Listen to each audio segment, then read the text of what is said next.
Teď jsem to zapla a možná, že se něco ještě většího ulomí. To jsou malinké kousky. Další malý kousek. Další.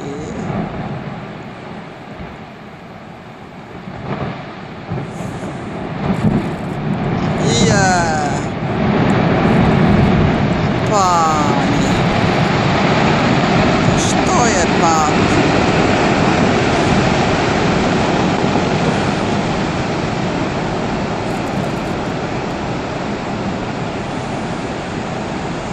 Ten fotík je strašně pomalý. To mám. Ještě filmuju. To je devastace teda. Podívej. No. Nádherná modrá barva teď se tam ukázala, že?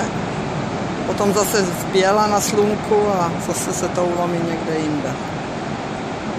No. Tak je to tady furt.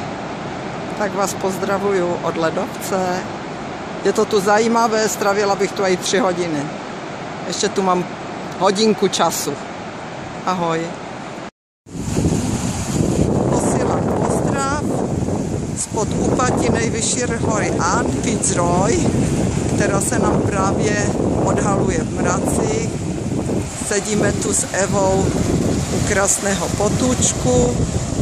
Počasí nám přeje, fouká vítr, ale je úplně krásně. Cesta sem byla pohodlná, dokonce tu jeli na nějakých horských kolech. Karla s námi není, protože kašle. Tady ukazují okolí všechno, jak si tady lebedíme. Nemáme hlad, nemáme jídlo.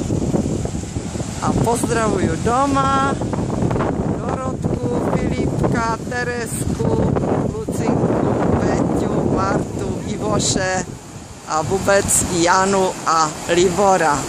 Ahoj, babi, mějte se. Ještě se podívejte na mě, já vám zamávám. Nevím, jestli mě uvidíte. Ahoj. No, tak popojdi. Pojď sem. Já jsem myslela, že budete u moře a vy tady v takových nějakých keřičcích se to vládne. Ještě se půjdeme podívat. No, pojď sem, neboj se. No neboj. Ahoj. Jste asi nějací mlaďátka nějaké. Že? No, nazdar. Nazdar.